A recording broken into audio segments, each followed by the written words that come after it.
Dahod SP કચેરી ખાતે વિશ્વ આદિવાસી દિવસના આયોજનના ભાગરૂપે મીટિંગ યોજાઈ। પ્રાપ્ત માહિતી અનુસાર દાહોદ જિલ્લામાં 9 ઓગસ્ટ એટલે કે વિશ્વ આદિવાસી દિવસ નિમિત્તે તમામ પ્રકારના આયોજન કરવા માટે આજ રોજ દાહોદ એસપી કચેરી ખાતે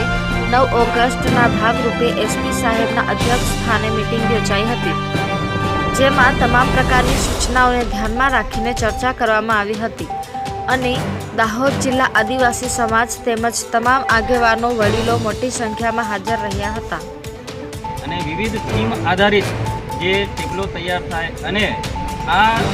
9 ઓગસ્ટની અંદર આદિવાસી સમાજની અંદર એક ભાવના જાગે, મારું દાહોદ, મારું કલ્ચર, મારો સમાજ, હું આદિવાસી, આ ભાવના મારા સમાજની અંદર આવે એ ટાઈપનો એક ટેબલો તૈયાર કરે અને દરેકની અંદર આ ભાવના પેદા થાય એ માટે પ્રયાસો કરવા માટે સજેશન આપવામાં આવ્યું। તેમજ 9 ઓગસ્ટની અંદર જે આવનાર જે અલગ અલગ રૂટોનું આયોજન, સ્વયંસેવકો, ટેબલોથી માંડીને સૂક્ષ્મ આયોજન, ઝાંખીઓ, આ તમામ જે આયોજન છે એનું પારદર્શી આયોજન કેવી રીતે કરવું અને અગાઉના દિવસોની અંદર જે બીજી એક મિટિંગ યોજવામાં આવશે જેની અંદર